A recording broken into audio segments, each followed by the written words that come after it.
Sir নমস্কার, আমার নাম রূপা রায়। আমি তিলিয়ামুড়া ডিএস মোটরের একজন কাস্টমার কেয়ার এক্সিকিউটিভ হিসেবে আমি কাজ করছি।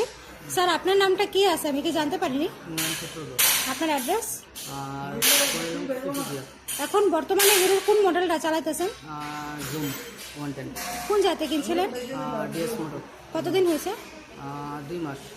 আজকে কোন জায়গাতে আছেন? সার্ভিস সেন্টারে। কিসের লিগে আইছিলেন? স্যার ফার্স্ট সার্ভিসিং করার জন্য। যখন আজকে আপনার স্কুটিটা নিয়ে আমাদের এখানে আইছিলেন, আমাদের এখান থেকে টেকনিশিয়ান সুপারভাইজার আপনার ওয়েলকাম জানাইছেন। হ্যাঁ যে কাজটার জন্য আজকে আইছিলেন সেই কাজটা কমপ্লিট হয়েছে নি? হ্যাঁ কমপ্লিট। যত টাকা জানাইছে তো টাকার মধ্যে হয়েছে নি? সময়ের মধ্যে কাজটা হয়েছে নি? বিলের কপিটা পাইছেন নি? আজকে আপনাদের এখানে আসার পরে আপনার যে স্কুটি টেকনিশিয়ানে কাজ করছে ওই কাজটা যদি আপনার কাছে ভালো লাগে ওনার একটা নাম্বার দিতে লাগে। ভালো লাগলে 9 দিতে পারেন বা 10, আর মোটামুটি ভালো লাগলে 7 বা 8।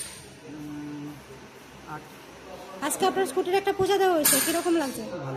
যদি আপনার ভালো লাগে তো বন্ধু বান্ধব বা আত্মীয় স্বজনকে জানাবেন নি আমাদের ডিএস মোটর থেকে নতুন সাইকেল কেনা লাগে। আজকের কাজটা যদি আপনার কাছে ভালো লাগে ওই কাজের জন্য একটা নাম্বার দিতে লাগে। সব কিছু ভালো লাগলে 9 বা 10 দিতে পারেন, মোটামুটি ভালো লাগলে 7 বা 8। কোনো কমপ্লেন থাকলে আমাদের ডিএস মোটরের সম্বন্ধে আপনি এটাও জানাতে পারেন। কোনো কমপ্লেন আছে না?